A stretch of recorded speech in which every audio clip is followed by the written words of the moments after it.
Hello बच्चा लोग, कैसे हैं आप सभी? I hope you all are doing well.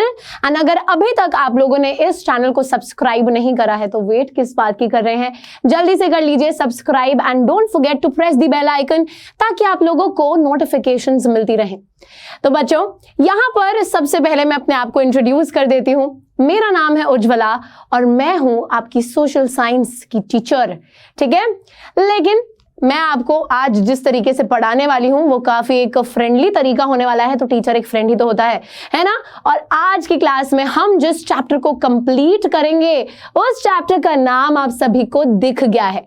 तो ये चैप्टर है मैन्युफैक्चरिंग इंडस्ट्रीज, जो कि आप लोगों के ज्योग्राफी का टर्म 2 का बहुत ही ज्यादा इंपॉर्टेंट चैप्टर है।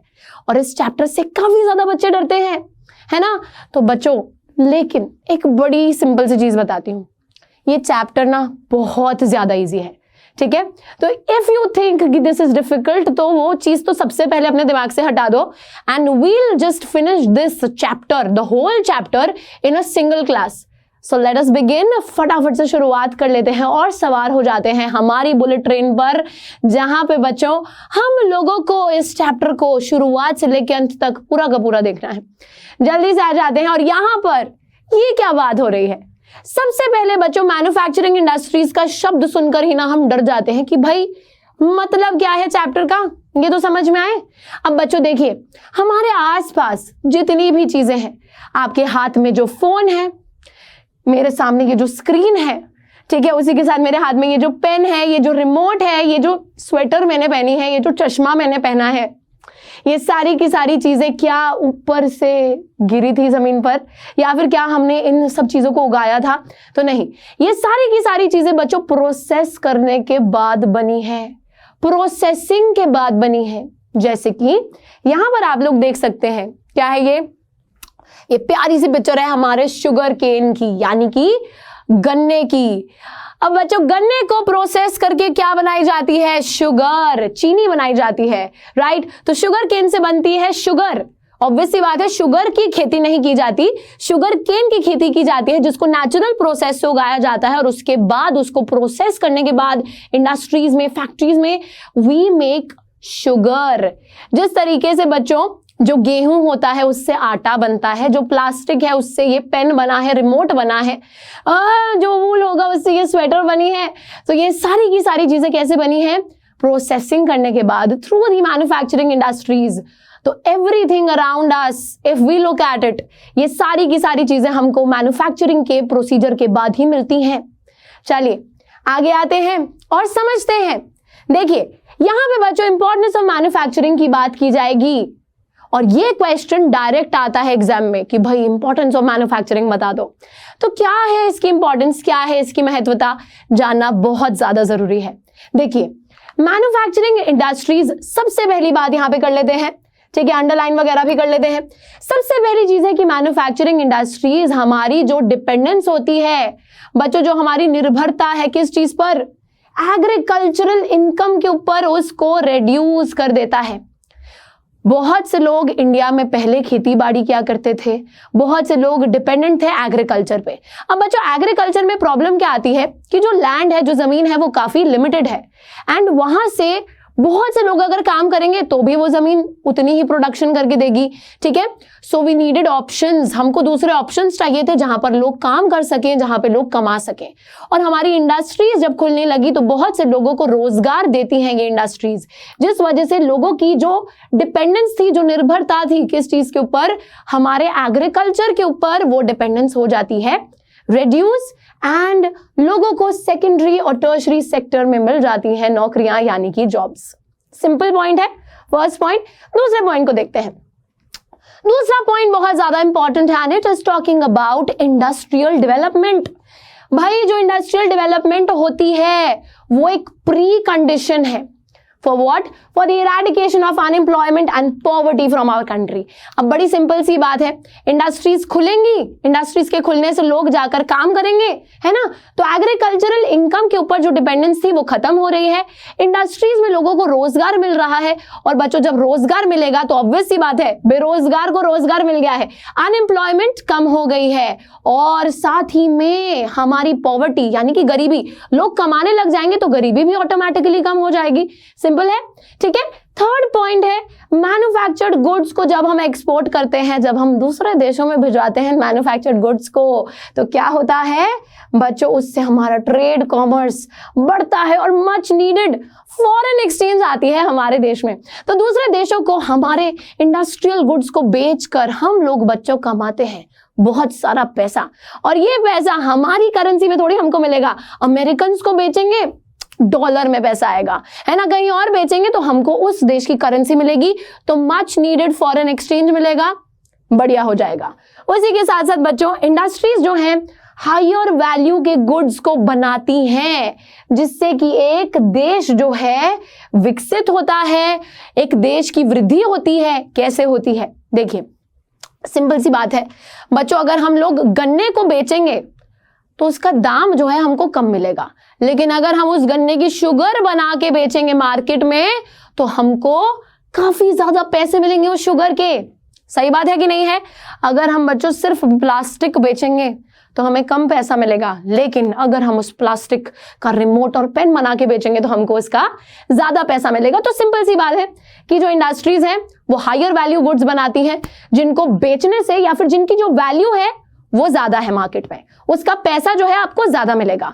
ठीक है, तो ये बातें समझ में आई है। लोगों की जो डिपेंडेंस है एग्रीकल्चरल इनकम के ऊपर उसको रिड्यूस कर रहा है, लोगों को इंडस्ट्रीज में नौकरी प्रोवाइड कर रहा है, अनएम्प्लॉयमेंट और पॉवर्टी को खत्म कर रहा है, और साथ ही में यहां पर मैन्युफैक्चर्ड गुड्स को जब हम एक्सपोर्ट करते हैं तो हमको फॉरेन एक्सचेंज मिल रहा है। और बच्चों उसी के साथ हमारी जो इंडस्ट्रीज है वो हायर वैल्यू गुड्स बनाती हैं। तो यहां पर बिल्कुल गलत नहीं होगा अगर हम ये बात बोलते हैं, एक सनसनीखेज खुलासा करते हैं कि हमारी जो मैन्युफैक्चरिंग इंडस्ट्रीज है वो एक तरीके से देश की बैकबोन कहलाती हैं, देश की रीढ़ की हड्डी कहलाती हैं। जैसे बच्चों एक इंसान रीढ़ की हड्डी के बिना फंक्शन नहीं कर सकता है, चल नहीं पाएंगे, उठ नहीं पाएंगे, बैठ नहीं पाएंगे, कुछ नहीं कर पाएंगे हम अपनी बैकबोन के बिना। उसी तरीके से हमारे देश की जो अर्थव्यवस्था है, जो इकोनॉमी है, वो इन इंडस्ट्रीज के बिना फंक्शन नहीं कर पाएगी। तो अगर आपसे क्वेश्चन पूछ लिया जाए कि why are manufacturing industries known as the backbone of a country, या फिर what is the importance of manufacturing industries, so you have to write these simple points and full marks. चलिए आगे आ जाते हैं। Now the next very important thing is the importance of industry and the contribution of industry to the national economy. Importance तो पढ़ ली है, अब बच्चों कितना योगदान रहता है हमारी इन इंडस्ट्रीज का हमारी इकोनॉमी की तरफ। मैम अभी आपने बोला कि बैकबोन है ना, बैकबोन तो है, लेकिन नेशनल इकोनॉमी की तरफ, हमारे जीडीपी ग्रॉस डोमेस्टिक प्रोडक्ट की तरफ कितना कंट्रीब्यूशन देती हैं ये इंडस्ट्रीज, बताओ भाई।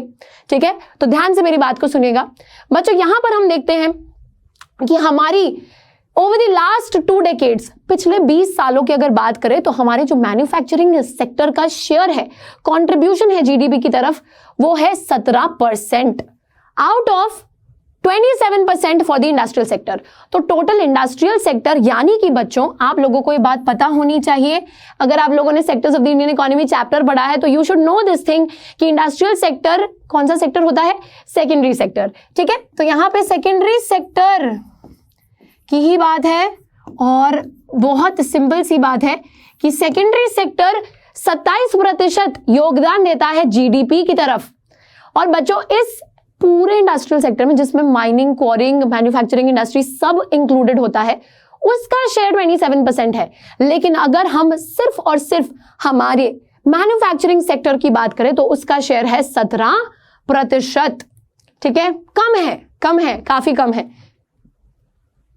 Much lower in comparison to the East Asian economies, जहां पे ये 25 से 35% के बीच में होता है, लेकिन हमारे देश में उतना नहीं कंट्रीब्यूट कर रही। ठीक है, ओके, उदास मत हो जाइए बच्चों। इसी पर्पस की वजह से, किस पर्पस की वजह से हमको ना डिजायर्ड ग्रोथ रेट जो है वो ज्यादा चाहिए। तो हमको डिजायर्ड ग्रोथ रेट चाहिए अगले 10 सालों में 12% तक, 7% पर एनम हमको ग्रोथ रेट चाहिए। तो इसको अचीव करने के लिए हमने बनाई एक national manufacturing competitiveness council, NMCC जिसको बोलते हैं। तो इसका फुल फॉर्म पूछ लिया जाए तो बता देना। And why was the NMCC set up?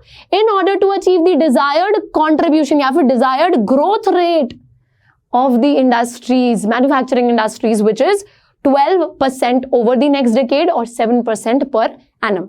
ठीक है, सो द पर्पस जिसके लिए इसको सेटअप किया गया, you should remember this, question पूछा जा सकता है, सिंपल है, ठीक है। चलिए आगे चल लेते हैं, यहां पे बच्चों देख लेते हैं।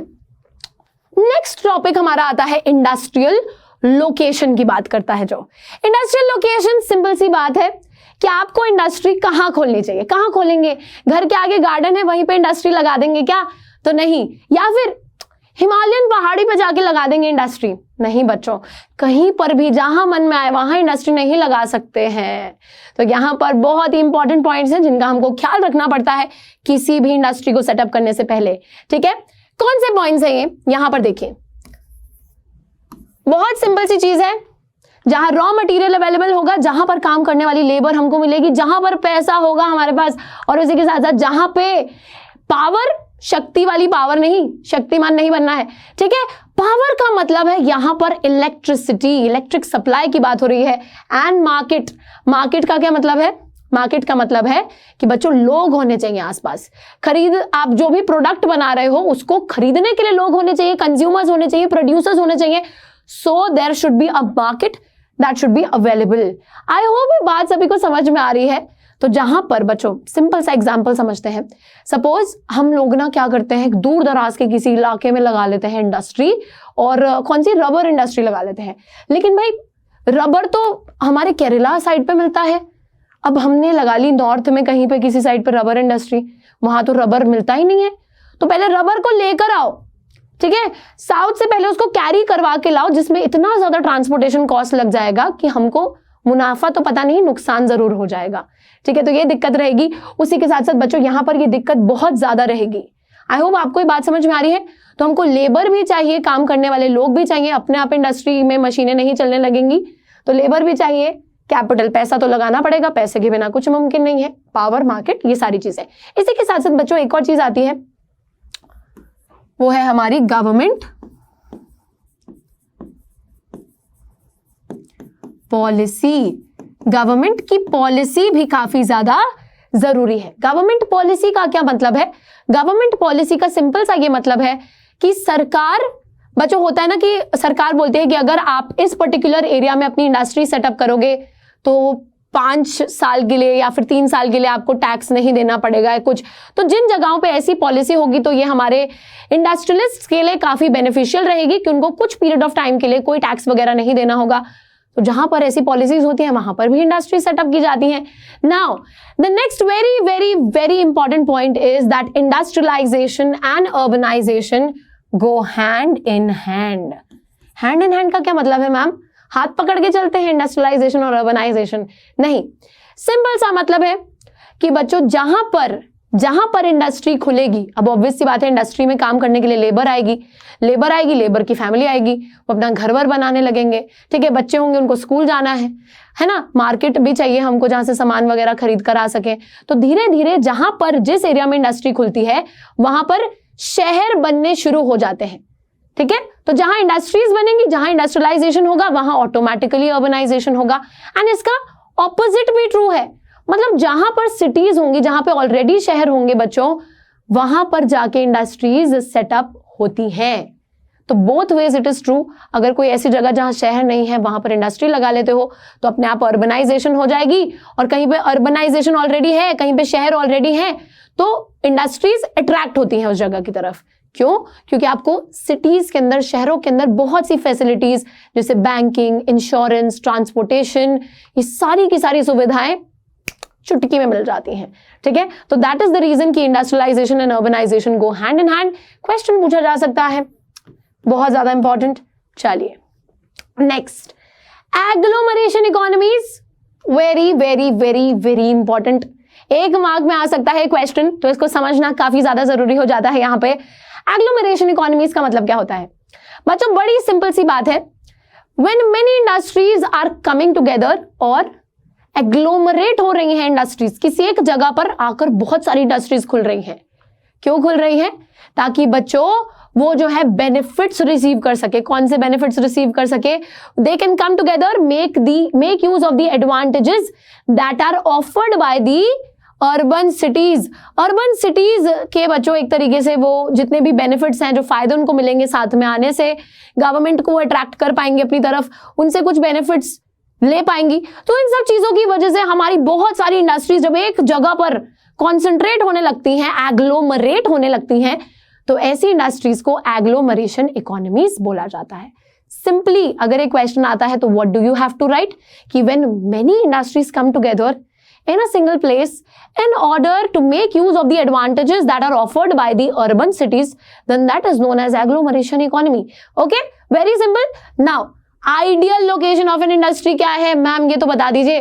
कहां पर लगाए, कल को हमको इंडस्ट्रियलिस्ट बनना है तो हम कहां पे अपनी इंडस्ट्री सेटअप करेंगे बच्चों? सिंपल सी बात है, इंडस्ट्री सेटअप करने के लिए हमको ये सारे फैक्टर्स चाहिए, ठीक है। तो या तो कोई ऐसी जगह जहां पर आपको ये सारी चीजें रेडिली अवेलेबल मिले, बहुत आसानी से मिल जाए, वहां पर आंख बंद करके इंडस्ट्री लगा देना, या फिर एक ऐसी जगह जहां पर ये सारी चीजें बहुत कम लागत में लाई जा सकती हैं, वहां पर भी आप इंडस्ट्री लगा सकते हो। तो जहां पे कम कॉस्ट में बहुत सारे फैक्टर्स को आप अरेंज कर सकते हैं, या फिर जहां पर बहुत सारे फैक्टर्स ऑलरेडी अवेलेबल हैं, you can set your industry over there.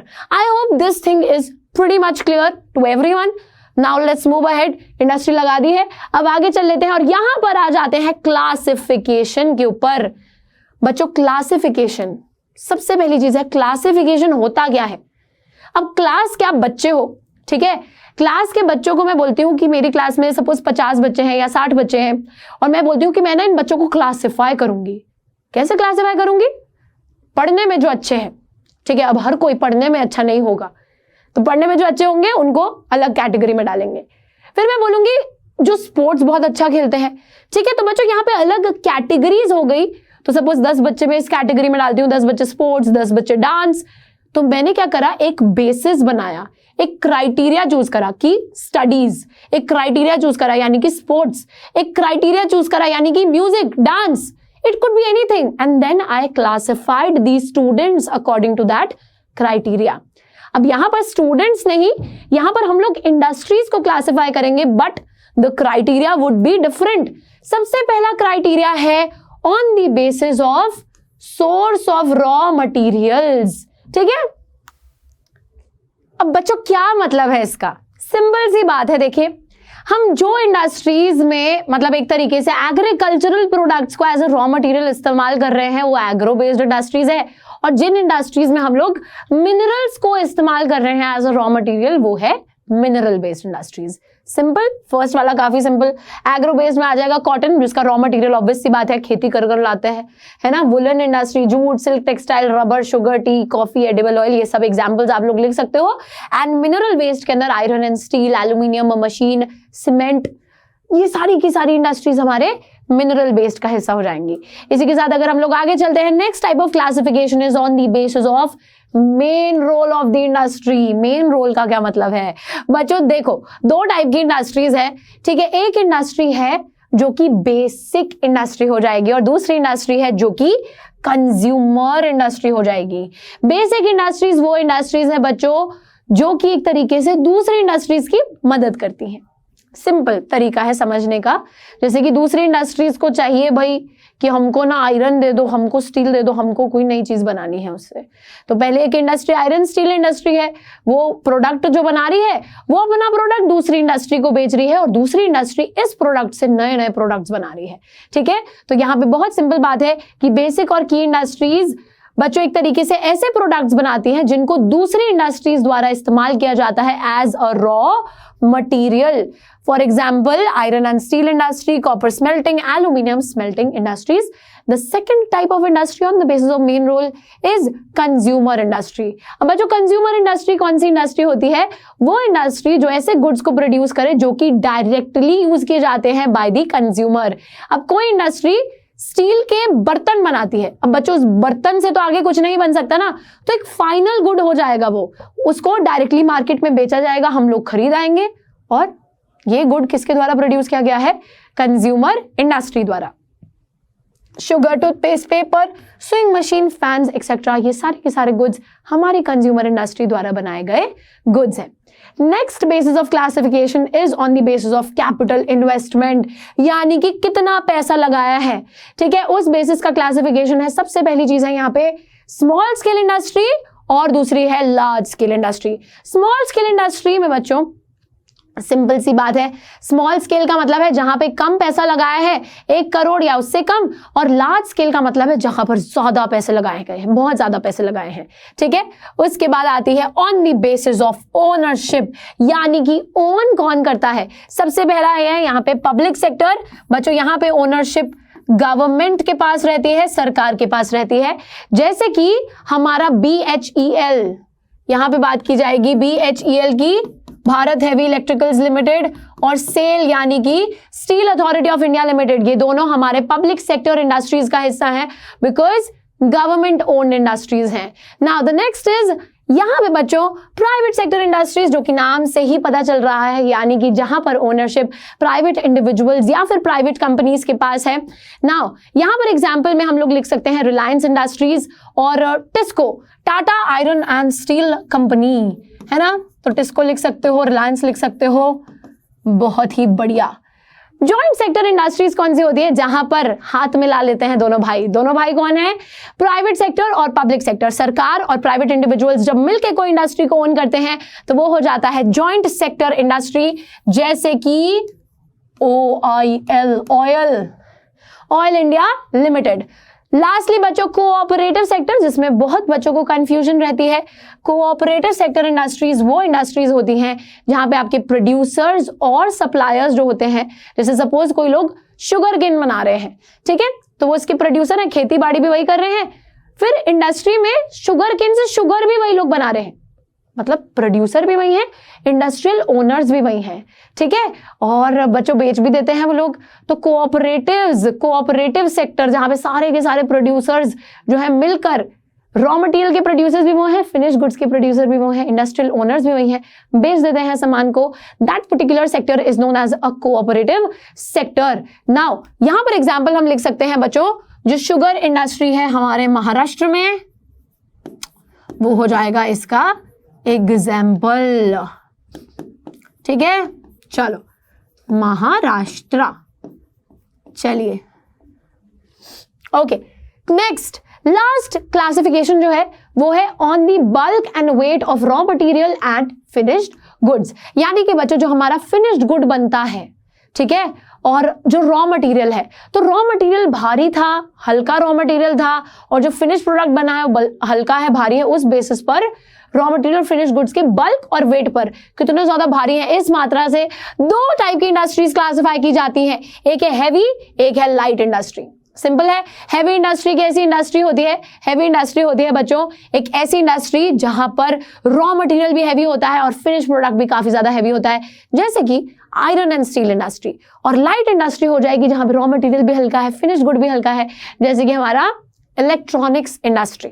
चलो इसके बाद आ जाते हैं यहाँ पे सबसे पहली इंडस्ट्री की बात करने के लिए, जो कि बच्चों ऑब्वियस सी बात है कि हमारे एग्रो बेस्ड इंडस्ट्री का हिस्सा है।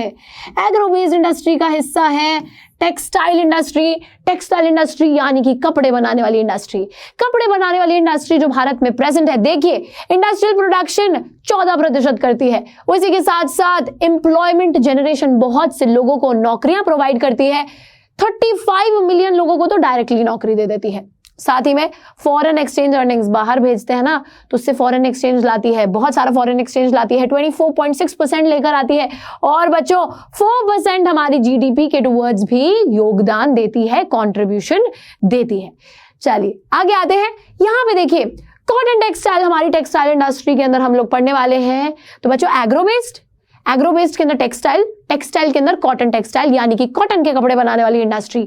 सिंपली देखो यहाँ पे क्या हुआ था, एंशिएंट इंडिया यानी कि भारत में पहले के जमाने में क्या हुआ करता था बच्चों, हमारे देश में कॉटन टेक्सटाइल, कॉटन के कपड़े प्रोड्यूस किए जाते थे, उत्पत्ति होती थी, हाथ से बुनाई होती थी, हैंडलूम वीविंग टेक्निक से सारी की सारी चीजें की जाती थी। लेकिन 18th सेंचुरी के बाद आ जाते हैं पावर लूम्स, पावर लूम्स यानी कि बच्चों इलेक्ट्रिसिटी से चलने वाली मशीनें जिनके थ्रू बुनाई, कढ़ाई सारी चीजें हो जाती थी।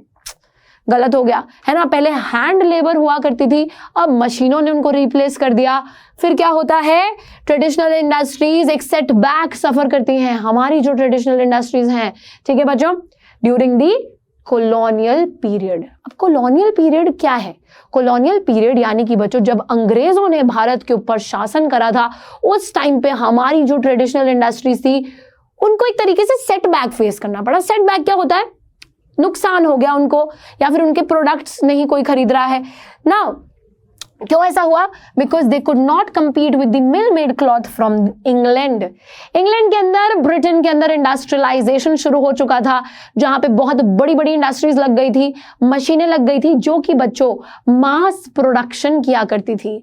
मास प्रोडक्शन का क्या मतलब है? बहुत अधिक मात्रा में एक मशीन एक बारी में इतने सारे कपड़े बना देती थी। और क्योंकि मास प्रोडक्शन हो रहा है, बहुत ज्यादा क्वांटिटी में कपड़े बनाए जा रहे हैं, तो उनके जो दाम होते थे वो भी काफी सस्ते होते थे।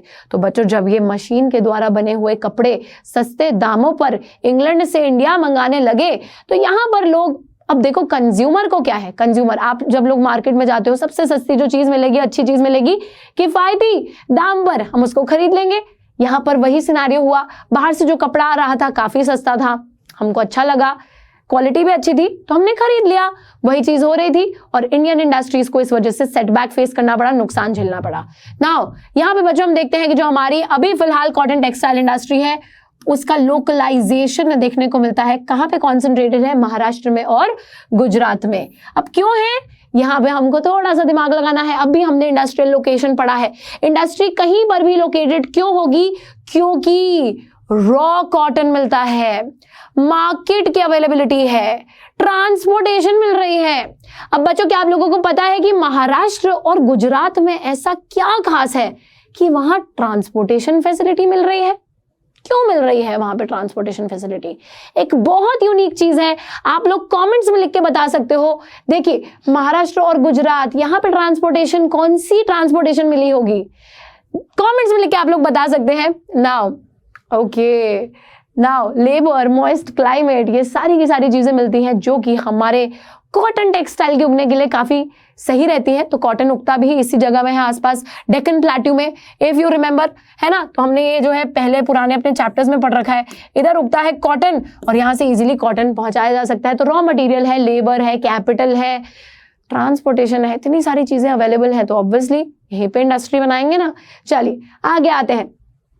अब बच्चों एक बहुत बड़ी दिक्कत है कि हमारे देश के अंदर धागा तो हम बहुत अच्छा बनाते हैं कॉटन का, ठीक है। तो रॉ कॉटन आता है, कॉटन को प्लक करके लाएंगे उनके पौधों से, कल्टीवेट जहां किया जा रहा है, उसके बाद उस कॉटन का धागा तो हम बहुत बढ़िया बनाते हैं, वर्ल्ड क्लास धागा बनाते हैं इंडिया के अंदर, ठीक है। जो यान होता है, तो धागा क्या होता है?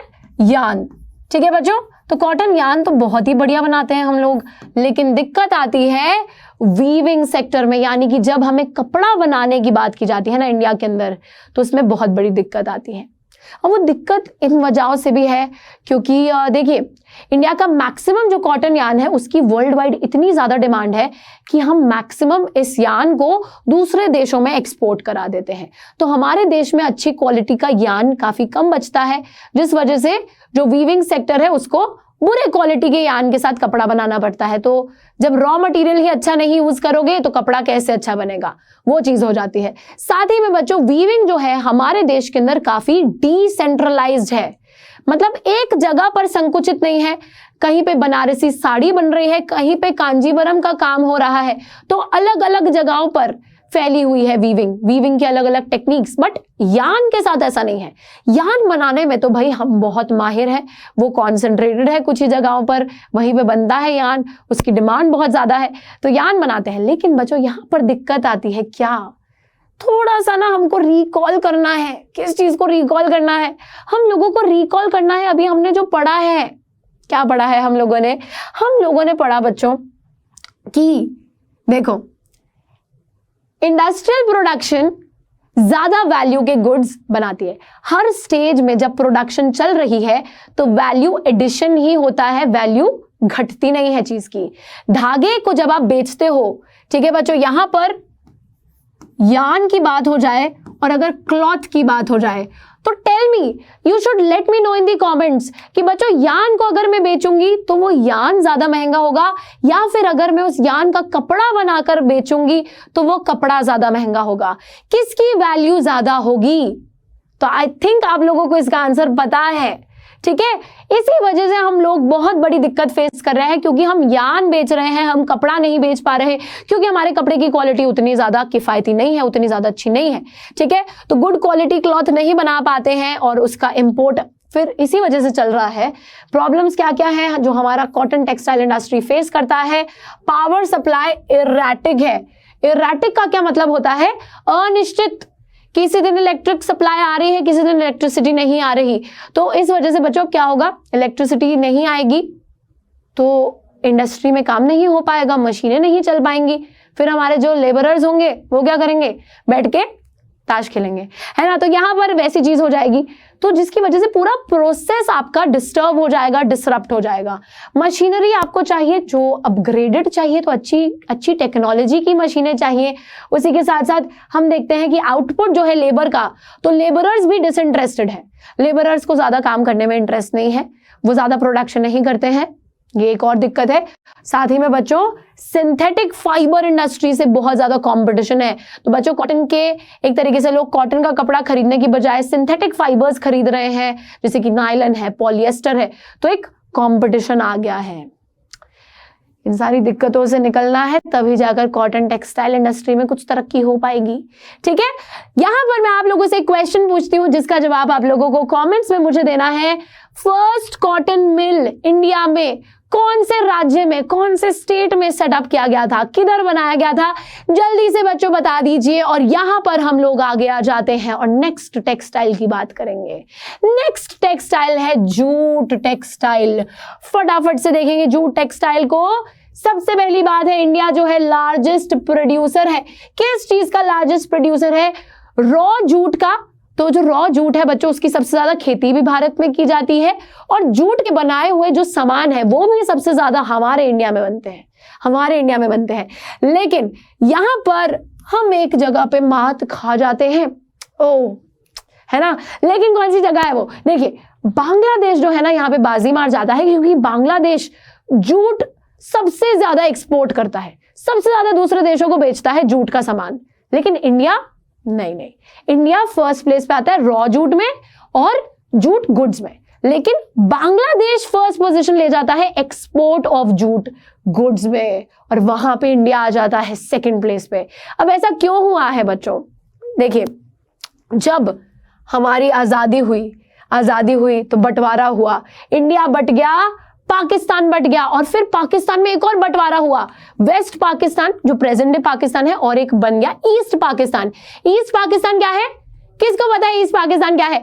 बांग्लादेश। अब बांग्लादेश में इंडिया का जो मैक्सिमम जूट प्रोड्यूसिंग एरिया था, 3/4 जो एरिया था वो चला जाता है बांग्लादेश के पास। हम 1/4 एरिया के साथ गुजारा कर रहे हैं, लेकिन फिर भी इट्स वेरी कमेंडेबल कि हम जूट गुड्स और रॉ जूट में लार्जेस्ट प्रोड्यूसर हैं, सबसे ज्यादा प्रोड्यूस करते हैं। बहुत बढ़िया, अ पैट ऑन द बैक, ठीक है। तो 3/4 हमारा जो जूट प्रोड्यूसिंग एरिया है वो बांग्लादेश के पास चला जाता है। Now when we move ahead, यहाँ पे बच्चों हम लोग देखते हैं industrial location in the Hooghly basin. अब जो हमारी, देखिए हमने अभी कॉटन की इंडस्ट्रियल लोकेशन देखी थी, कमेंट्स में मुझे जल्दी से बता दीजिए कॉटन इंडस्ट्री कौन से 2 जगहों पे, कौन से 2 स्टेट्स में लोकेटेड है बच्चों, जल्दी से बता दीजिए। लेकिन इंडस्ट्रियल लोकेशन की बात करें जूट टेक्सटाइल की, तो ये लोकेटेड है हुगली बेसिन में। बेसिन क्या होता है? जब एक रिवर और उसकी ट्रिब्यूटरीज और डिस्ट्रीब्यूटरीज एक जगह को ड्रेन करती हैं, तो that is the river basin. Hooghly river का बेसिन कोलकाता साइड में क्यों है सबसे ज्यादा हमारी जूट इंडस्ट्री वहां पे? क्योंकि वहां पानी बहुत ज्यादा है, वो एक कोस्टल एरिया है, ठीक है। ध्यान दीजिए बच्चों, यहां पे सबसे पहली चीज है कि आपको जूट प्रोड्यूसिंग एरिया, क्योंकि मैक्सिमम जूट प्रोडक्शन ही वही हो रही है, तो रॉ मटेरियल के पास इंडस्ट्री खोलेंगे ना, ठीक है। तो availability of raw material, proximity का मतलब होता है काफी ज्यादा नजदीक मिल रही है आपको चीज, रॉ मटेरियल की availability. Now good network of transportation. Transportation अच्छा क्यों है? क्योंकि भाई देखो, ट्रांसपोर्टेशन अच्छा इसलिए क्योंकि वेस्ट बंगाल की बात करें, कोलकाता की बात करें, अर्बन सेंटर्स है, बसेस, रोडवेज, रेलवेज, हर चीज बहुत इजीली अवेलेबल है। वाटर ट्रांसपोर्टेशन जो कि काफी चीप होता है वो यहाँ पर अवेलेबल है। Abundant water for processing raw jute, raw jute को प्रोसेस करने के लिए बच्चों, मतलब रॉ जूट से जूट गुड्स बनाने के लिए आपको काफी ज्यादा पानी की जरूरत चाहिए होती है, और पानी की तो कमी ही नहीं है, ठीक है। तो पानी काफी ज्यादा अवेलेबल है, लेबर काफी चीप मिल जाती है। अब यहाँ पर लेबर, मैम लेबर क्यों चीप मिल जाती है? क्योंकि बच्चों अगर आप एनालाइज करें वेस्ट बंगाल के आजू बाजू का एरिया है ना, ओडिशा है, झारखंड है, बिहार है अपना, तो ये सारी जगहों से आती है बहुत चीप लेबर, क्योंकि इन जगहों में जो आबादी है लोगों की वो काफी ज्यादा है, ठीक है बच्चों। तो चीप लेबर आ जाती है, क्योंकि इतने ज्यादा जब लेबरर्स होंगे तो वो सस्ते दाम पे काम करने के लिए तैयार हो जाते हैं। कोलकाता एक लार्ज अर्बन सेंटर है जहां पर आपको बैंकिंग, इंश्योरेंस, ट्रांसपोर्टेशन, ये सारी फैसिलिटीज मिल जाएंगी। उसी के साथ साथ इनएक्सपेंसिव वाटर ट्रांसपोर्टेशन वैसे भी सबसे किफायती है, सबसे सस्ता होता है और इनएक्सपेंसिव मिल रहा है, क्योंकि भाई पानी ही पानी है ना। चलो, तो इसी वजह से बच्चों हमारी जो जूट इंडस्ट्री है, जूट टेक्सटाइल इंडस्ट्री है, वो कॉन्सेंट्रेटेड है in the Hooghly basin. Now when we move ahead, now it is time to talk about the challenges.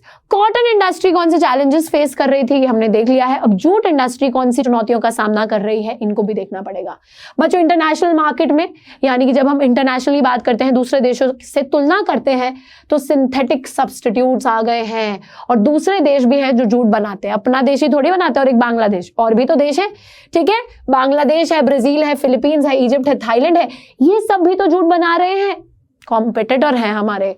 और इंटरनेशनल मार्केट में सिंथेटिक फाइबर्स की भी तो बिक्री हो रही है, तो वहां पे थोड़ी सी दिक्कत है। अब बच्चों इन चैलेंजेस से डील करने के लिए, इन चुनौतियों से डील करने के लिए क्या बात है, देखिए हमको जो है यहाँ पे बहुत सारे हमने स्टेप्स लिए हैं, बहुत सारे कदम उठाए हैं चुनौतियों का सामना करने के लिए। डायरेक्ट क्वेश्चंस आते हैं कि what are the challenges faced by jute textile industry या challenges faced by cotton textile industry and what are the solutions to deal with these challenges, या फिर what are the steps taken in the direction to deal with these challenges। और यहाँ पर ना एक और बहुत ही इंपॉर्टेंट क्वेश्चन बताऊंगी, तो बने रहिए। देखिए गवर्नमेंट पॉलिसी है कि आपको जूट पैकेजिंग को मैंडेटरी यूज करना है। मैंडेटरी का क्या मतलब होता है? कंपलसरी कर दिया जाता है जब किसी चीज को, तो स्कूल में बोलते हैं ना कि मैंडेटरी है कि आपको स्कूल यूनिफॉर्म ही पहन कर आनी है, तो यहाँ पे मैंडेटरी है कि आपको जूट पैकेजिंग ही करनी है, और ये सरकारी पॉलिसी है, ठीक है। क्योंकि बच्चों इससे क्या होगा, जब आप जूट पैकेजिंग की बात करोगे तो एक तो मतलब इन्वायरमेंट फ्रेंडली है जूट, इन्वायरमेंट को नुकसान नहीं पहुंचाएगा, प्लास्टिक पहुंचाता है, तो जूट की पैकेजिंग करो। और जब आप मैंडेटरी कर दोगे तो लोगों को जूट खरीदना ही पड़ेगा पैकेजिंग पर्पस के लिए, तो उसकी मांग बढ़ेगी, डिमांड बढ़ेगी। प्रोडक्ट्स को डाइवर्सिफाई करने की जरूरत है, तो उन प्रोडक्ट से कपड़े बनाओ, बोरे तो बनते ही हैं, और भी डिफरेंट चीजें बनाइए, तो डाइवर्सिफिकेशन इज रिक्वायर्ड, ठीक है। उसी के साथ साथ बच्चों हमारा, हाँ बहुत important question, national jute policy of 2005 के ऊपर बनता है, बहुत ज्यादा इंपॉर्टेंट है, इसको आप लोग नोट डाउन कर सकते हो। क्या है ये क्वेश्चन, सिंपली पूछ लिया जाएगा कि भाई नेशनल जूट पॉलिसी क्या है, ठीक है। 2005 में जो आई थी, क्या है ये पॉलिसी? देखिए प्रोडक्टिविटी को बढ़ाना है, जूट की प्रोडक्शन को इंक्रीज करने पे एम करती है, क्वालिटी बेहतर करनी है, और हमारे जूट फार्मर्स को अच्छा दाम मिल सके। किसका बच्चों? जूट का। जो जूट बनाएगा कौन? किसान तभी किसी चीज की खेती करेगा ना, जब आप उससे अच्छे दाम में उसका जो हार्वेस्ट होगे या फिर जो क्रॉप होगा उसको खरीदोगे। तो बच्चों यहाँ पर उनको एक मतलब लालच बोल सकते हैं, एक तरीके से एक अच्छा प्राइस देने की जरूरत है, जिस वजह से हमारा जूट फार्मर बढ़िया तरीके से जूट की खेती करे, ठीक है। तो good price to jute farmers, और यील्ड पर हेक्टर एरिया में जो उपज है उसको एनहांस करना है, उसको बढ़ाना है। तो ये सब चीजों पर फोकस करती है हमारी नेशनल जूट पॉलिसी। 4 पॉइंट्स लिखने हैं, सिंपल मार्क्स, ठीक है। नाउ ग्लोबल कंसर्न है एनवायरमेंट फ्रेंडली और बायोडिग्रेडेबल मटेरियल्स के लिए। तो बच्चों एक ऐसा टाइम चल रहा है जहां पर हमारी प्रकृति को बचाने के लिए बहुत सी कोशिशें की जा रही हैं, एंड जूट एक ऐसा मटेरियल है जिसके थ्रू, जो कि बायोडिग्रेडेबल है, कभी नुकसान नहीं पहुंचाएगा आपके एनवायरमेंट को, तो उसको इस वजह से भी उसकी डिमांड जो है ज्यादा बढ़ रही है। And main markets USA, Canada, Russia, United Arab Republic, UK and Australia, ये सारे देश हैं। ऑलराइट, चलिए अब हम आते हैं बहुत ही प्यारी सी इंडस्ट्री की बात करने के लिए, जो कि है iron and steel industry. Heavy industry, बिल्कुल। बेसिक इंडस्ट्री, बिल्कुल सही। ठीक है, तो बेसिक इंडस्ट्री भी है, हैवी इंडस्ट्री भी है। बेसिक हैवी याद है ना? तो बच्चों बेसिक इंडस्ट्री कौन सी होती है? जिस इंडस्ट्री का गुड जो बनाया जाता है वो दूसरी इंडस्ट्रीज द्वारा एज अ रॉ मटेरियल इस्तेमाल किया जाता है। तो आयरन एंड स्टील इंडस्ट्री तो आयरन और स्टील बनाएगी, दूसरी इंडस्ट्रीज आयरन एंड स्टील को खरीदेंगे और फिर उस आयरन एंड स्टील से नई नई चीजें बनाएंगे। ठीक है, तो that is a basic industry. Now heavy industry सबको पता है, जिसका रॉ मटेरियल काफी बल्की होता है, काफी भारी होता है और फिनिश प्रोडक्ट भी काफी भारी होता है। अब बच्चों रॉ मटेरियल क्या होता है यहाँ पे? Iron ore. आयरन ओर निकालते हैं हम, तेरी ओर नहीं, आयरन ओर। ठीक है, तो आयरन ओर निकालते हैं और आयरन ओर को मेल्ट वेल्ट करके उसके अंदर से आयरन वगैरह निकाला जाता है, स्टील वगैरह बनाया जाता है। तो यहाँ पे देखिए, production consumption of steel regarded as the index of a country's development। बच्चों जितना ज्यादा स्टील आप बनाते हैं और जितना ज्यादा आप स्टील को कंज्यूम मतलब खा नहीं लेते हैं, कंजम्पशन का मतलब है जितना ज्यादा उसका इस्तेमाल करते हैं, खरीदते हैं, तो ये चीज एक तरीके से एक पैरामीटर है। क्या शो करता है कि एक देश कितना ज्यादा विकसित है, एक देश कितना ज्यादा डेवलप्ड है। क्यों? क्योंकि देखिए आयरन और स्टील से अलग अलग इंफ्रास्ट्रक्चर में यूज किया जाता है, इंफ्रास्ट्रक्चरल डेवलपमेंट होती है आयरन और स्टील से। तो बच्चों अगर आपके देश में सिर्फ प्रोडक्शन हो रही है, कंजम्पशन नहीं हो रही, दैट मीन्स कि आपके देश में इंडस्ट्रियल डेवलपमेंट नहीं हो रहा है। एंड अगर आपके देश में बहुत ज्यादा कंजम्पशन हो रही है, बहुत ज्यादा प्रोडक्शन हो रही है, that means that your country is developing in terms of its infrastructure. तभी आयरन और स्टील को एक तरीके से एक कंट्री की डेवलपमेंट के लिए मतलब उसका प्रोडक्शन और कंजम्पशन देखा जाता है। चलिए नाउ यहाँ पे बच्चों जो एक बहुत इंपॉर्टेंट चीज है, जैसे होता है ना कि एक शेफ आते हैं और वो आपको बताते हैं कि भाई इस रेसिपी को बनाने के लिए ना पहले ये डालो, फिर ये डालो, फिर ये डालो, तड़का लगा दो और कुछ बनेगा। यहाँ पे तड़का नहीं लगाना है, लेकिन हाँ यहाँ पे बच्चों स्टील बनाने के लिए आयरन और कोकिंग कोल और लाइमस्टोन हमको किस मात्रा में चाहिए? स्वाद अनुसार नहीं, 1 टेबलस्पून 2 टेबलस्पून नहीं, 4:2:1 बिल्कुल सही। ठीक है, तो यहां पर 4:2:1 की मात्रा में हमको चाहिए आयरन और कोकिंग कोल और लाइमस्टोन। ये तीन हमारे रॉ मटेरियल हैं, तीनों को मिक्स करके बना दिया जाएगा स्टील। ठीक है बच्चों, कभी कभी मैंगनीज जो कि एक मेटल है उसकी भी रिक्वायरमेंट होती है स्टील को और ज्यादा मजबूत करने के लिए और ज्यादा हार्ड करने के लिए। नाउ यहां पर फिर बात करते हैं इंडस्ट्रियल लोकेशन की। तो बच्चों आयरन एंड स्टील इंडस्ट्री हमारे छोटा नागपुर प्लेट्यू में काफी ज्यादा लोकेटेड है। ठीक है, वहीं पर कॉन्सेंट्रेशन है आयरन और स्टील इंडस्ट्री का, वहीं पर संकुचित है। क्यों है ऐसा? क्योंकि रीजन है उसके अपने। सबसे पहली चीज है कि आयरन और आपको यहाँ बड़ा सस्ता मिल जाता है, बहुत ज्यादा मिल जाता है छोटा नागपुर प्लेट्यू रीजन में। ठीक है, साथ ही में high grade raw materials in proximity. Raw material यानी कि आयरन और कोकिंग कोल, लाइमस्टोन, ये सब आजू बाजू मिल जाते हैं, बहुत पास मिल जाते हैं, तो वो चीज बड़ी सही रहती है। उसी के साथ साथ बच्चों चीप लेबर, आजू बाजू का इलाका छत्तीसगढ़ ओडिशा है ना, यहाँ से चीप लेबर आ जाती है। और growth potential in the home market, लोग भी बहुत हैं, मार्केट भी काफी सही है, खरीदेंगे आपके प्रोडक्ट, तो बनाओ, रोक कौन रहा है, सारी चीजें अवेलेबल हैं। That is the region Chota Nagpur plateau में आयरन एंड स्टील इंडस्ट्री का कॉन्सेंट्रेशन देखने को मिलता है। डायरेक्ट क्वेश्चन आता है कि why is the iron and steel industry concentrated in the Chota Nagpur plateau region, and then you have to write this down. Alright, चलिए ओके, तो चुनौतियां यहाँ पे आयरन एंड स्टील इंडस्ट्री भी फेस कर रही है, नो एक्सेप्शन। कौन कौन सी चुनौतियां हैं देखिए।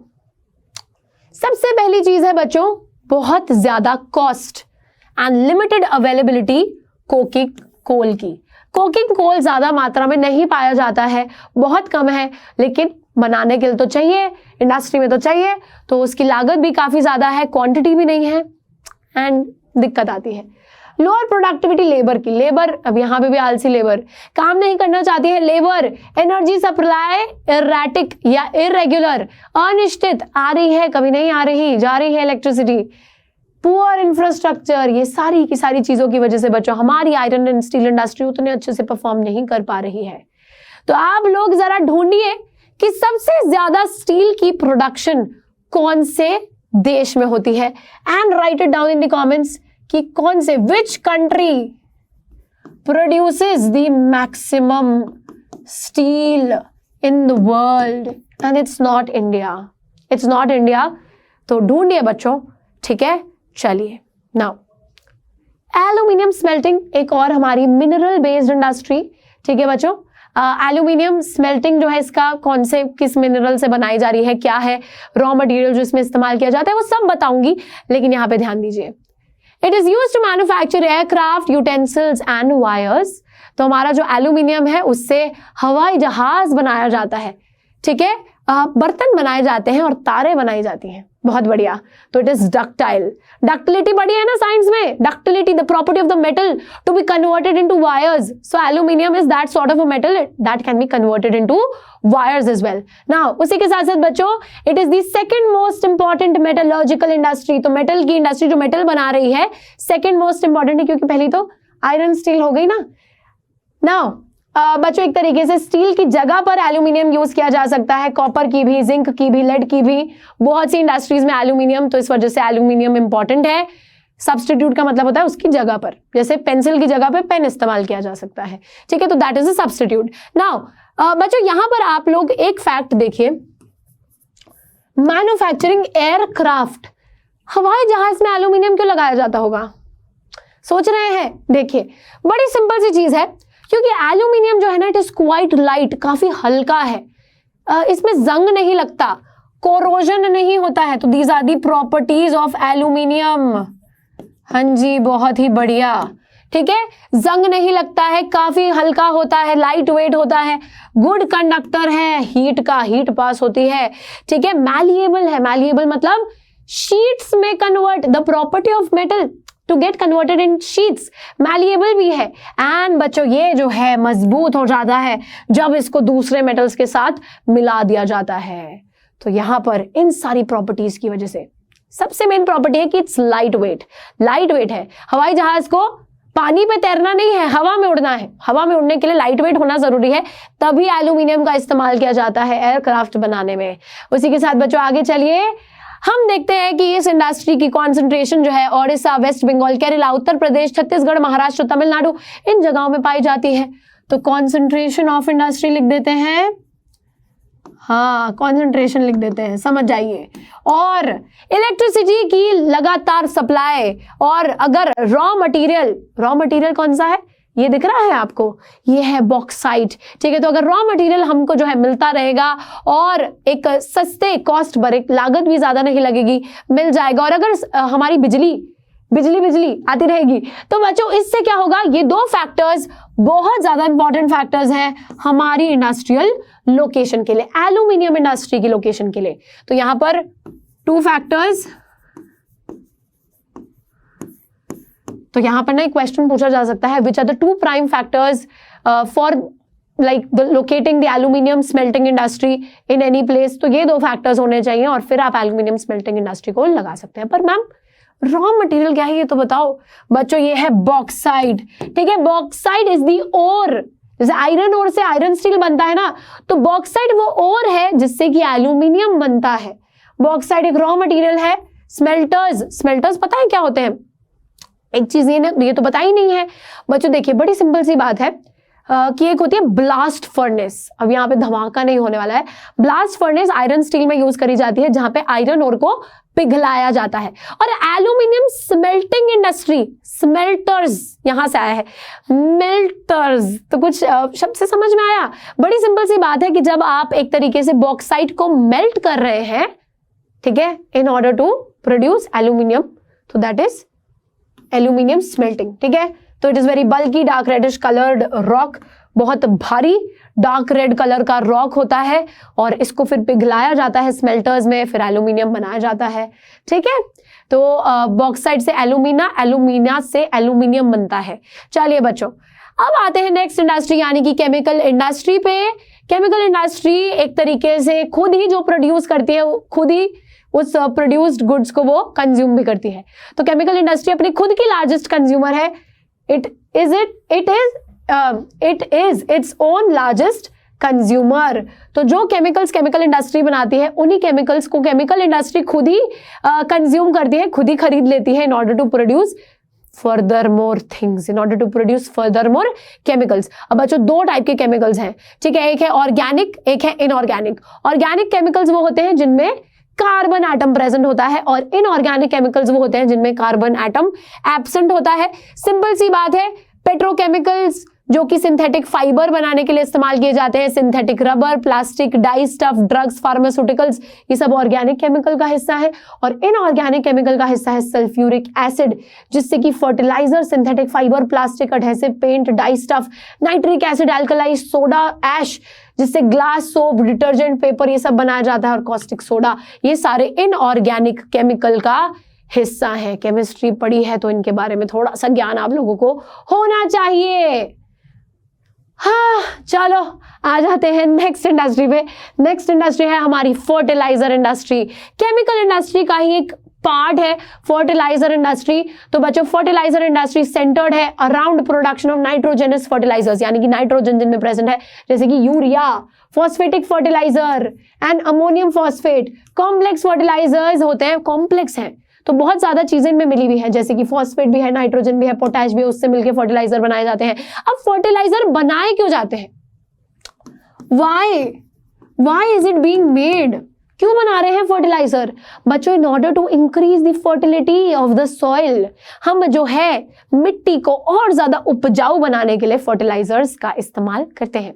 सिंपल सी बात है। तो टाइप्स ऑफ फर्टिलाइजर्स देखें। अब देखिए जो पोटैश है उसको इंटायरली हमारे देश में इंपोर्ट किया जाता है, मंगवाया जाता है दूसरे देश से। ऐसा क्यों है? इंटायरली इंपोर्ट इस वजह से किया जाता है क्योंकि बच्चों हमारे देश में नहीं प्रेजेंट है। जब है ही नहीं देश में तो बाहर से मंगवाना पड़ेगा ना। नाउ ग्रीन रेवोल्यूशन के बाद हमारी फर्टिलाइजर इंडस्ट्री एक्सपैंड करती है। कैसे करती है एक्सपैंड? सिंपल सी बात है, ग्रीन रेवोल्यूशन, बच्चों ग्रीन रेवोल्यूशन आई थी और ग्रीन रेवोल्यूशन ने हमारे किसानों को इंट्रोड्यूस करा था with high yielding variety seeds, HYV seeds, है ना। हाई यील्डिंग वैरायटी सीड से उन्होंने ये दावा करा है कि अगर फार्मर अपने खेत में HYV सीड की खेती करता है तो एक क्रॉप पर पहले से कई गुना फूड ग्रेन्स, जो अनाज है, वो आएगा, तो आपकी प्रोडक्शन जो है इंक्रीज होगी। लेकिन छोटी सी दिक्कत थी, अगर आपको HYV सीड्स का इस्तेमाल करके प्रोडक्शन करनी है तो आपको adequate amount of fertilisers and pesticides का भी यूज करना होगा। तो बच्चों अब जो भी इंसान ग्रीन रेवोल्यूशन के दौरान HYV सीड को खरीदेगा उसे साथ ही में फर्टिलाइजर, पेस्टिसाइड, हर चीज खरीदनी पड़ेगी, तब जाके कुछ प्रोडक्शन हो पाएगी। गुजरात, तमिलनाडु, उत्तर प्रदेश, पंजाब, केरला, ये सब जो है फर्टिलाइजर प्रोडक्शन में कॉन्ट्रीब्यूट करते हैं, हर जगह हो रही है। आई होप ये बात एकदम क्लियर है। बहुत ही ज्यादा सिंपल। फर्टिलाइजर इंडस्ट्री के बाद हम आ गए हैं सीमेंट इंडस्ट्री की बात करने के लिए। सीमेंट, कोई भी बिल्डिंग बनानी है, इमारत बनानी है, सड़कें बनानी है, ठीक है, कुछ भी बनाना है बच्चों, फ्लाईओवर बनाने हैं, सारी चीजें कैसे बनेंगी? सीमेंट से बनेंगी। Cement industry also a mineral based industry. Chemical industry was also a mineral based industry. सारी मिनरल बेस्ड पढ़ रहे हैं। अब देखिए कंस्ट्रक्शन एक्टिविटी के लिए बहुत ज्यादा इंपॉर्टेंट है सीमेंट। घर बनाना है, फैक्ट्री बनानी है, भाई इंडस्ट्री भी तो सीमेंट से ही बनेगी, है ना। तो बच्चों यहां पर factory, bridge, road, airport, dams, किसी भी कमर्शियल एस्टैब्लिशमेंट को बनाने के लिए आपको सीमेंट की जरूरत पड़ेगी ही पड़ेगी, है ना। अब यहाँ पे बहुत सारी सीमेंट की एड्स भी हमने देखी हैं। कुछ सीमेंट को तो लोग, क्या होता है, कुछ सीमेंट इतना मजबूत दिखाते हैं एड्स में कि उसको देखकर लोग उस पर हाथ मारते हाथ टूट जाता है ना, तोड़ ही नहीं पाते उस सीमेंट की बनी हुई। तो ये तो वैसे एक तरीके से एडवर्टिजमेंट का बच्चों वो हो जाता है मोटिव। बट यहाँ पर सीमेंट इंडस्ट्री की बात करते हैं तो सीमेंट इंडस्ट्री के अंदर बल्कि रॉ मटेरियल यूज होता है, बहुत हैवी रॉ मटेरियल, जैसे कि लाइमस्टोन, सिलिका और जिप्सम। बच्चों ये तीन चीजें हमारे सीमेंट को बनाने में इस्तेमाल की जाती हैं। साथ ही में कोयला और पावर सप्लाई, इलेक्ट्रिसिटी हमको चाहिए, रेल ट्रांसपोर्टेशन भी चाहिए। तो रेल ट्रांसपोर्टेशन क्यों चाहिए? क्योंकि बच्चों बल्कि रॉ मटेरियल है। अब लोग इस रॉ मटेरियल को कंधे पे उठा के तो लेके नहीं जाएंगे, है ना, काफी भारी रॉ मटेरियल है, तो इसको उठा कर लेकर जाने के लिए आपको ट्रेन चाहिए, है ना। ट्रेन में लोड कराओगे सामान, पहुंचाओगे एक जगह से दूसरी जगह, कोयला भी चाहिए, इलेक्ट्रिक पावर चाहिए, ये सब चाहिए हमारी सीमेंट इंडस्ट्री को। स्ट्रैटेजिकली प्लांट्स लोकेट करे हैं हमारी सीमेंट इंडस्ट्री ने, बहुत ज्यादा सूझबूझ करके, बहुत ज्यादा प्लानिंग के साथ गुजरात के अंदर सीमेंट प्लांट्स को लोकेट किया गया है। ठीक है बच्चों, ताकि गुजरात, ये इंडिया है, यहां पे है बच्चों गुजरात, और यहां पे है हमारी गल्फ कंट्रीज। गुजरात एक कोस्टल रीजन है, तो इस कोस्ट से वाटर ट्रांसपोर्ट के थ्रू बहुत इजीली सीमेंट को इन गल्फ कंट्रीज में पहुंचाया जा सकता है, जैसे सऊदी अरेबिया है ना, ये सारी जगहें जो है। अब बच्चों यहाँ पर ना आपने देखा ही है कि ऐसी बड़ी बड़ी इमारतें होती हैं, तो सीमेंट की ज़रूरत बहुत है। अब हमको भी प्रॉफिट तो कमाना है, इसलिए हमने गुजरात में इंडस्ट्री लगा दी, ताकि यहाँ पर प्रोडक्शन करेंगे और डायरेक्टली फुश करके, कैसे फुश करके तो नहीं, वाटर ट्रांसपोर्ट के थ्रू वहां तक पहुंचा देंगे हम लोग। इसलिए स्ट्रैटेजिकली गुजरात जो कि कोस्टल एरिया है, वहां पर हमने इंडस्ट्री को लोकेट करा है। नाउ फर्स्ट सीमेंट प्लांट, अच्छा बच्चों यहाँ पे फर्स्ट सीमेंट प्लांट मैंने आपसे कॉटन टेक्सटाइल का पूछा था, जूट टेक्सटाइल का रिशरा में सेटअप किया गया था, रिशरा, ठीक है। एंड फर्स्ट सीमेंट प्लांट जो है इसको चेन्नई में लगाया गया था। प्लांट मतलब पौधा नहीं है कोई, प्लांट का मतलब होता है इंडस्ट्री। कब लगाई गई है फर्स्ट सीमेंट इंडस्ट्री, कहां पर लगाई गई है? सबसे पहले तो जगह याद रखनी है, चेन्नई। और कब लगाई गई है? 1904 में। इस चीज को ध्यान रखना है। आगे अगर हम आते हैं तो आती है ऑटोमोबाइल इंडस्ट्री। काफी ज्यादा सिंपल बच्चों, ऑटोमोबाइल, ये ऑटोमेटिक मोबाइल की बात नहीं हो रही है। ऑटोमोबाइल का मतलब होता है हमारे व्हीकल्स, हमारी गाड़ियां, हमारी मोटर बाइक, ठीक है। तो लिबरलाइजेशन के बाद हम देखते हैं बच्चों coming in of new contemporary models. Liberalisation 1991 हमने क्या करा था बच्चों? इंडियाज इकोनॉमी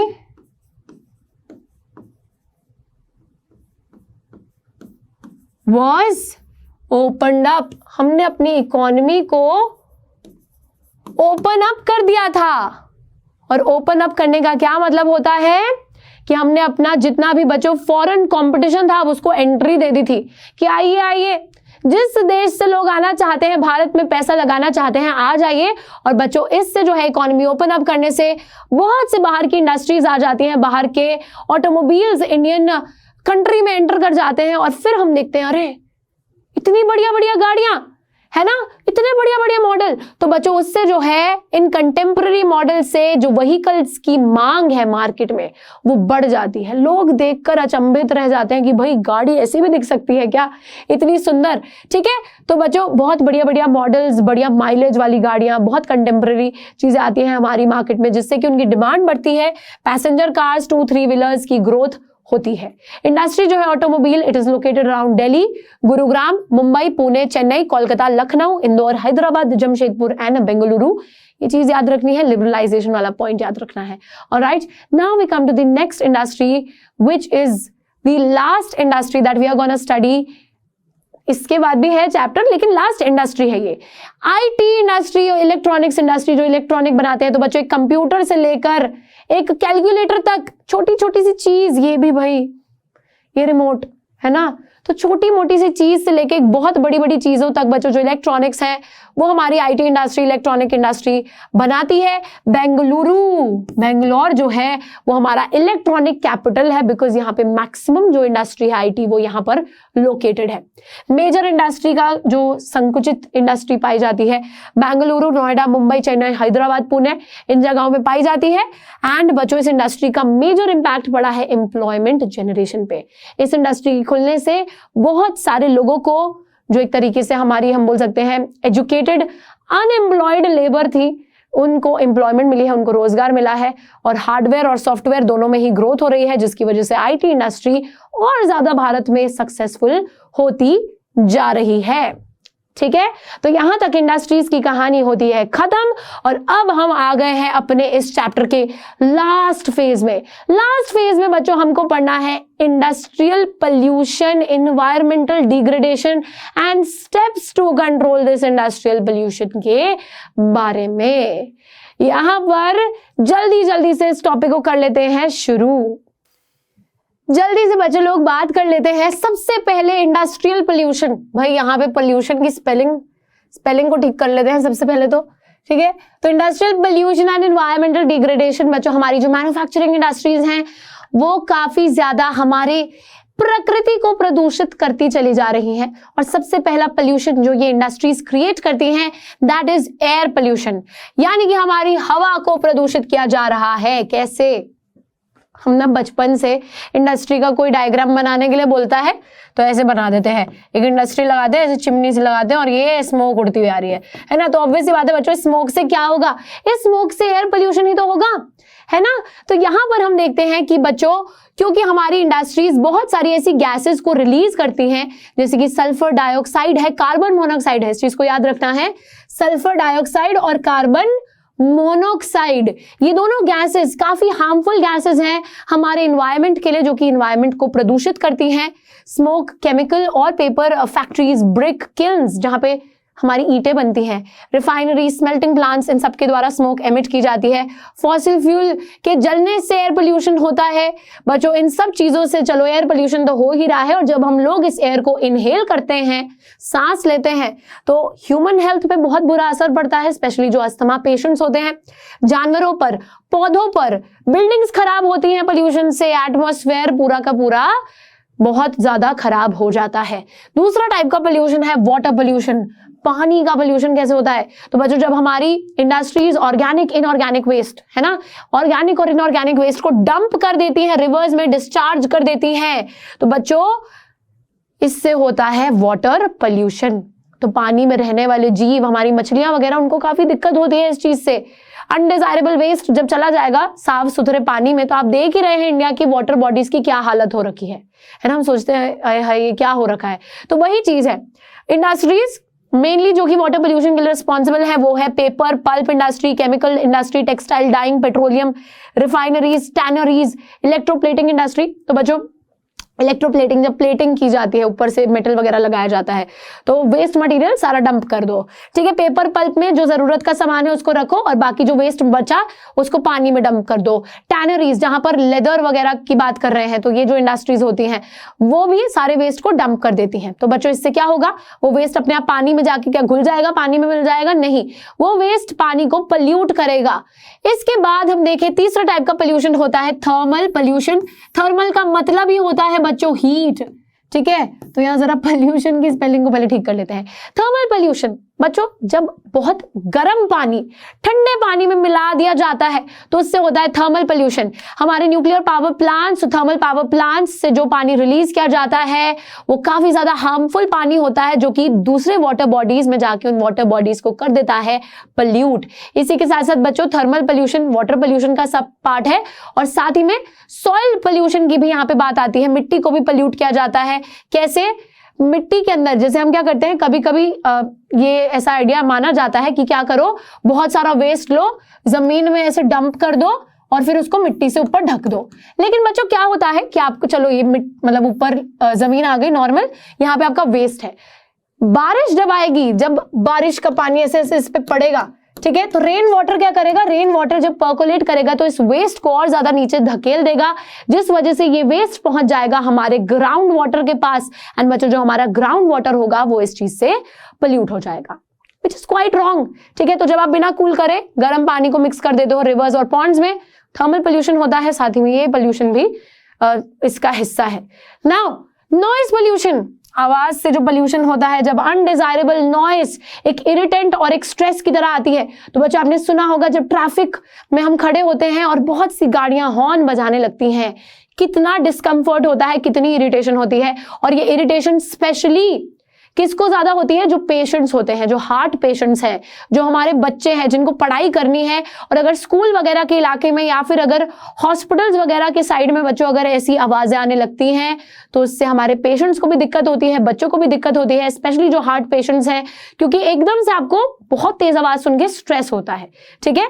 तो यहाँ पे आपके कान भी खराब हो सकते हैं, हियरिंग इम्पेयरमेंट, गुस्सा आता है ज्यादा आवाज सुनकर, irritation, heart rate, blood pressure, ये सारी चीजों पर नेगेटिव इंपैक्ट पड़ता है नॉइज का।